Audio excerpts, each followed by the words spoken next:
Rain tapped softly against the windows of Lockhart Manor, the largest house in the whole city.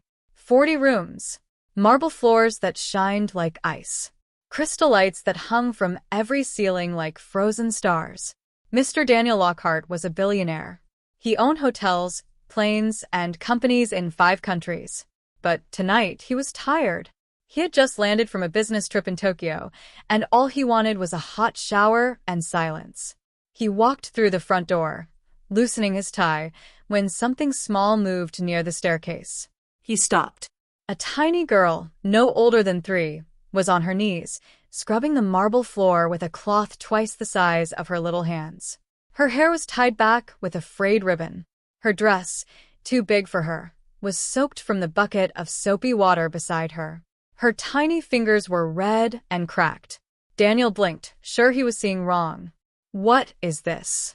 The housekeeper, Mrs. Higgins, came rushing from the hallway, wiping her hands nervously on her apron. Mr. Lockhart, you're back early, sir. I can explain. Explain what, Mrs. Higgins? Daniel's voice was sharp now, the tiredness gone. Why is there a toddler scrubbing my floors at 9 o'clock at night? The little girl looked up. Her eyes were wide, brown and frightened. She did not cry. She did not speak. She simply lowered her head again and kept scrubbing, like she was afraid stopping would bring trouble. That silence broke something in Daniel's chest. She's the niece of one of the cleaning staff, sir, Mrs. Higgins stammered. Her mother, Marisol, asked if she could bring her along just for tonight. Marisol said there was no one to watch her, and she didn't want to lose her job. The little one, her name is Sophia, she just started copying the other workers. No one told her to clean, sir, I swear it. She just picked up a cloth. Daniel crouched down slowly, the way you'd approach a frightened animal. Sophia? The girl flinched at her name, but didn't run. Hi, sweetheart, he said gently. You don't have to do that. She looked at him with confusion, like the words didn't make sense. As if no one had ever told her she didn't have to work. Where's your mom? He asked Mrs. Higgins without taking his eyes off the child. In the East Wing, sir. Polishing the silver. Daniel stood, his jaw tight. Bring her here. Now. A few minutes later, a thin woman in a gray uniform rushed in, eyes wide with panic. This was Marisol. The moment she saw her daughter on the floor with a cloth in her hand, her face went pale. Sophia, baby, no. She dropped to her knees and gently took the cloth away. I'm so sorry, Mr. Lockhart. I told her to sit in the corner and wait for me. I didn't know she... Stop, Daniel said, holding up a hand. His voice wasn't angry anymore. It was soft, almost broken. You don't need to apologize. Marisol's eyes filled with tears. I had no one to leave her with, sir. My mother passed 2 months ago. My husband left when Sophia was born. If I don't work, we don't eat. I'm sorry, I should have told the agency, but I was scared they'd fire me. Daniel looked down at Sophia, who was now clinging to her mother's leg, watching him with those same wide, careful eyes. Eyes that had already learned, at 3 years old, to be quiet, to be small, to not ask for too much. He thought of his own daughter, Emily, who had passed away from leukemia 4 years ago. She would have been about Sophia's age now if life had been kinder. The thought hit him like a wave, stealing the breath from his lungs.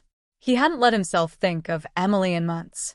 But something about this little girl, her tiny hands gripping a cloth far too big for her, cracked open a door in his heart that he had locked shut. What's your daughter's favorite color? Daniel asked suddenly. Marisol blinked, confused by the question. Why yellow, sir? She likes yellow. Daniel nodded slowly, something shifting behind his eyes. Mrs. Higgins, he said, turning to the housekeeper. Please show Marisol and Sophia to the guest room on the 2nd floor. The yellow one, with the garden view. The guest room, sir? Mrs. Higgins repeated, stunned. Yes. And please bring something warm for Sophia to eat. Has she had dinner? Marisol shook her head, tears now falling freely. She's only had crackers, sir. I didn't have time to. Then let's fix that, Daniel said, his voice thick with something he hadn't felt in years. He looked down at Sophia again, and for the first time, The little girl's lips curved into the smallest, shyest smile. It wasn't much. Just a flicker. But it was enough to make Daniel Lockhart, a man worth $12 billion, feel like the richest man on earth. That night, after Sophia had eaten a warm bowl of soup and fallen asleep in the big yellow guest room, wrapped in a blanket 3 sizes too large for her, Daniel sat alone in his study. The fireplace crackled. Rain still tapped against the tall windows. But his mind wasn't on the fire, or the rain, or the mountain of paperwork waiting on his desk. It was on a pair of small, cracked hands. He poured himself a drink and didn't touch it. Instead, he opened the drawer of his desk, the one he never opened. Inside was a photograph, slightly faded. A little girl with golden curls, laughing on a swing, sunlight catching in her hair. Emily. For years, he whispered to the empty room. For years, and it still feels like yesterday. His wife, Catherine, had left 2 years after Emily passed. She said the house had become a graveyard of memories, and she couldn't breathe in it anymore. Daniel hadn't blamed her. He understood. He just hadn't been able to leave the same way. Instead, he'd buried himself in work, building bigger hotels, signing bigger deals, filling every hour so there was no room left for grief. But tonight, grief had found him anyway. It had walked in wearing a soaked dress, scrubbing a marble floor with hands too small for the job. There was a soft knock at the study door. Marisol stood there, twisting her hands nervously. Mr. Lockhart, I just wanted to thank you again. And to say, we'll leave first thing in the morning. I don't want to overstep. You've already been more than kind. Daniel looked up. Sit down, Marisol. She hesitated, then took the chair across from his desk, perched on the edge like she might need to run. How long have you worked for the agency? He asked. 6 years, sir. Since before Sophia was born. And in 6 years, has anyone ever asked you how you and your daughter are doing? Not how the work is done. You. Marisol's eyes glistened. She shook her head slowly. No, sir. No one's asked that. Daniel leaned back in his chair, studying her. He saw the exhaustion etched into her face, the kind that didn't come from one bad night, but from years of carrying a weight alone. He saw, too, the fierce love in her eyes whenever she looked toward the staircase, toward the room where her daughter slept. Tell me about Sophia, he said. Not what she does, who she is. Marisol's lips trembled, but a small smile broke through. She's the bravest little girl I know. She never complains, even when she's tired or hungry. She used to be afraid of the dark, but ever since her grandmother passed, she stopped crying about it.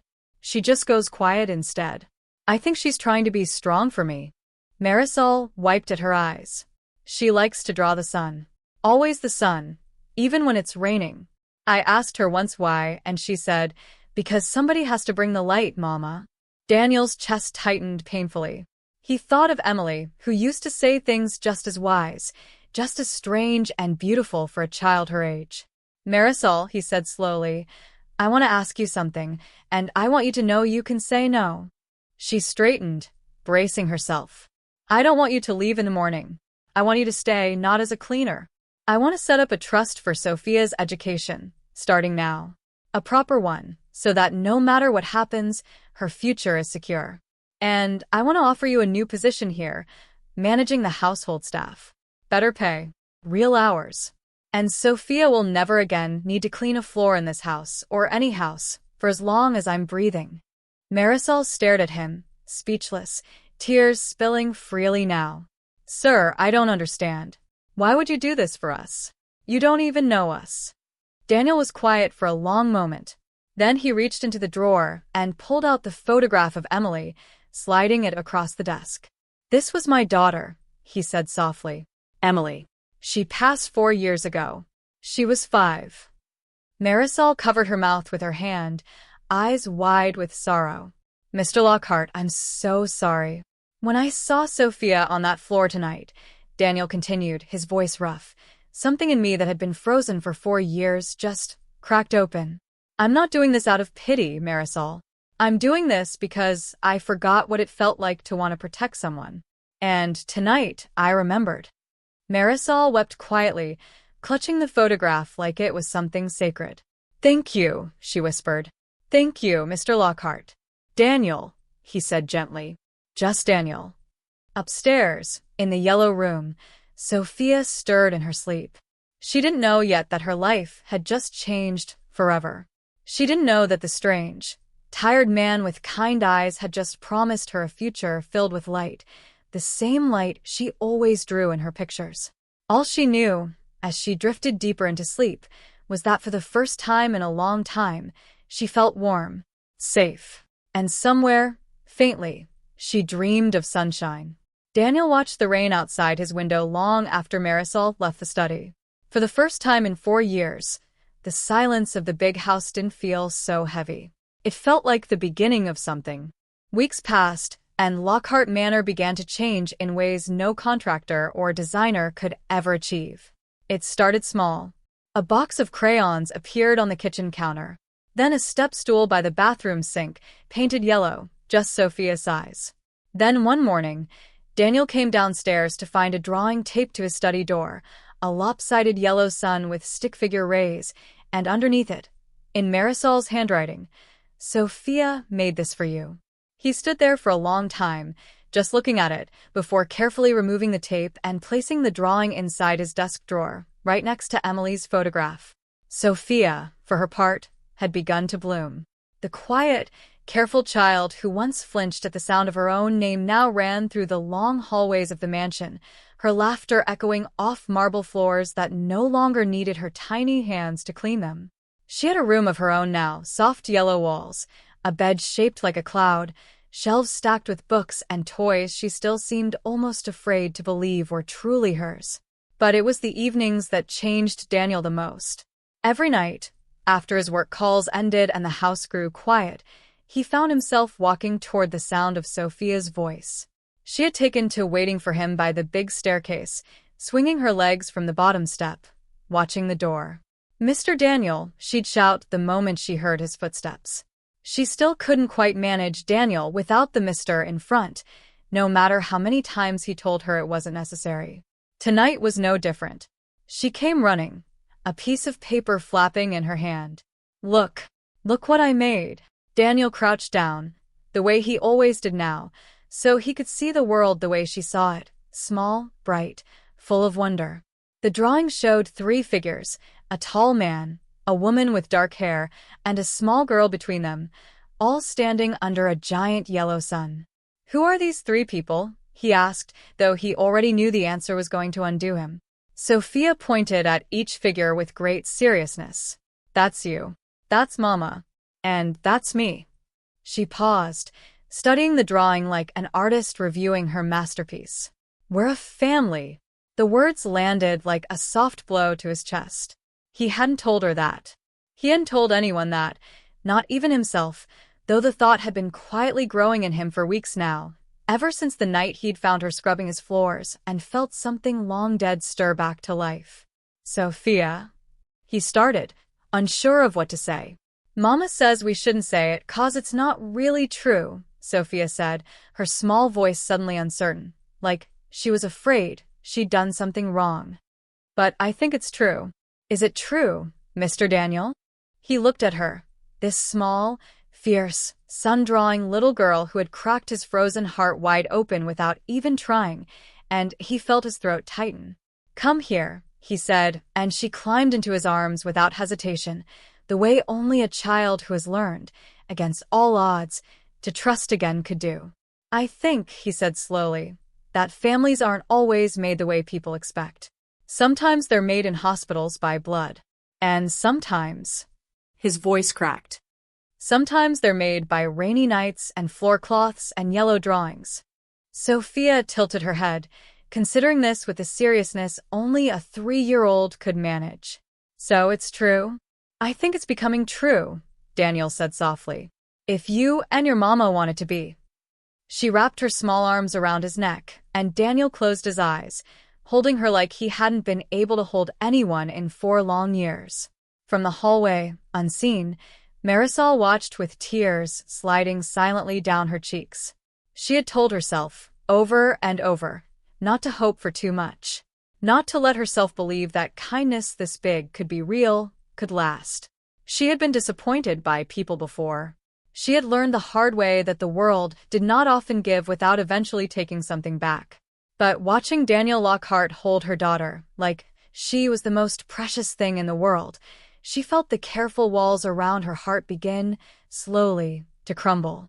Later that night, after Sophia had finally fallen asleep, worn out from an entire evening of showing Daniel every toy in her room, twice, Marisol found him again in his study, the photograph of Emily still sitting on his desk where it had remained ever since that first conversation. "She talks about you all day," Marisol said quietly from the doorway. "Mr. Daniel said this. Mr. Daniel will love this. I haven't seen her this happy since before her grandmother passed." Daniel looked up, his eyes tired but warm. "She makes me happy too. More than she probably realizes." Marisol stepped further into the room, her voice trembling slightly. "I need to ask you something, and I need you to be honest with me. Is this, all of this, is it real? Or is it grief talking? Because I cannot let my daughter fall in love with a family that might disappear once the grief settles and you realize what you've done." It was a fair question. A brave one. Daniel respected her too much to give anything less than the truth. He picked up Emily's photograph, looking at it one last time before placing it gently face down on the desk. Not to forget her, never that, but to make room, finally, for what was standing in front of him. "It started as grief," he admitted. "I won't lie to you about that. But Marisol, it stopped being about Emily weeks ago. Somewhere between the floor cloth and the yellow drawings, it became about you two. About what you've built, just the two of you, against everything stacked against you. It became about the kind of man I want to be for Sophia and maybe, if you'll let me, for you." Marisol's breath caught. Outside, the rain that had haunted Daniel for so long had finally stopped, leaving behind a sky scattered with stars. "I'm not asking for anything you're not ready to give," Daniel continued softly. "But I'd like the chance to find out what this could become. All three of us." For a long moment, Marisol said nothing. Then, slowly, she crossed the room and sat in the chair across from him, not perched on the edge this time, but settled, like she finally believed she was allowed to stay. "Okay," she whispered. "Let's find out." Spring came to Lockhart Manor, and with it came a kind of peace none of them had known in years. Sophia had started preschool, riding to the small private academy each morning in a car that, just months earlier, she would never have imagined belonged to her own family. Marisol now managed the household staff with quiet confidence, her exhaustion replaced by something steadier. Purpose, security, the slow rebuilding of a life she'd once thought was only meant for surviving. And Daniel had started smiling again. Really smiling, the kind that reached his eyes. But peace, as Daniel had learned long ago in business and in life, rarely went unchallenged. It happened on a Tuesday afternoon. Daniel was in a meeting with his board of directors when his assistant burst in, pale-faced, phone in hand. "Sir, I'm so sorry to interrupt, but there's a man at the gate. He says his name is Ricardo Vega. He's saying he's Sophia's father." The words hit the room like a thunderclap. Daniel's pen stopped moving. The board members exchanged uncertain glances, but Daniel was already standing, jacket in hand. "Reschedule everything," he said. "I need to go home." When he arrived at the manor, a man stood at the gate, arguing with the security staff. He was tall, with restless eyes and clothes that looked slept in. Daniel recognized him immediately, not from any photograph, but from the way Sophia's eyebrows arched the exact same way when she was frustrated. "Mr. Lockhart," the man said, straightening when he saw the car. "I've been trying to see my daughter." Daniel stepped out slowly, keeping his voice level despite the storm rising in his chest. "Mr. Vega, I understand you left when Sophia was born." Ricardo's jaw tightened. "Things were complicated. I wasn't ready. But I'm her father, and I have rights. I heard Marisol's living in some billionaire's mansion now, playing house. I want to know what's going on with my daughter." "Your daughter," Daniel repeated quietly, "has spent the last 3 years without a single phone call from you. Not one birthday. Not one moment when she was sick, or scared, or simply needed someone to read her a bedtime story. That doesn't erase my rights, Ricardo snapped. I want to see her. Today. Inside, Marisol had already heard the commotion. She came rushing out, her face draining of color the moment she saw who stood at the gate. Ricardo, she breathed, stopping a few feet away, instinctively positioning herself between the gate and the house. What are you doing here? I'm here for my daughter, Marisol. I have a right to be in her life. You gave up that right the day you walked away, Marisol said, her voice shaking but firm. You don't get to come back now, 3 years later, because you heard I found stability. Ricardo's eyes flickered toward the mansion behind her, and something in his expression shifted, calculation replacing desperation. Or maybe, he said slowly, I just want what's fair. A father should have a say in his daughter's life, especially a daughter living in a house like this. The implication hung heavy in the air, and Daniel felt his stomach twist with understanding. This wasn't about love. This was about money. Get to the point, Mr. Vega, Daniel said coldly. Ricardo's mask of fatherly concern slipped further. Fine. I want to be part of Sophia's life, and if that means a custody arrangement with appropriate support, then so be it. Lawyers can work out the details. I assume a man like you understands the value of arrangements. Marisol's hands trembled, equal parts fear and fury. You don't even know her favorite color, Ricardo. You don't know she's afraid of thunderstorms, or that she sleeps with the hallway light on. You don't know anything about her. That doesn't matter in court, Ricardo said simply. Biology does. The words landed like a blow. Marisol staggered slightly, and Daniel stepped forward instinctively, placing a steady hand on her shoulder. Mr. Vega, Daniel said, his voice now dangerously calm, I suggest you leave. If you wish to pursue legal action, you're welcome to try. But I'd think very carefully before doing so. Ricardo sneered. Is that a threat? It's a fact, Daniel replied evenly. I have access to the best family lawyers in this country. I will document everything, every missed birthday, every unanswered call, every year you weren't there. And if your goal truly is money rather than your daughter's well-being, the courts tend to notice that rather quickly. For a moment, Ricardo looked uncertain, the bravado cracking at the edges. But then his expression hardened again. We'll see what the courts say. I'll be in touch. He turned and walked back to a battered car parked down the road, the engine sputtering loudly as he drove away. The silence that followed was heavy with fear. Marisol turned to Daniel, her eyes wide with panic. He could take her, Daniel. Even for visitation, even temporarily, the thought of Sophia spending even a single night with that man. Her voice broke entirely, the strength she'd carried through years of struggle finally giving way to raw terror. Daniel pulled her gently into his arms, feeling her shake against his chest. Listen to me, he said firmly. I will not let that happen. Not to Sophia, and not to you. We will fight this with everything we have. Why? Marisol whispered into his shirt. Why does this matter so much to you? She's not your daughter, not by blood.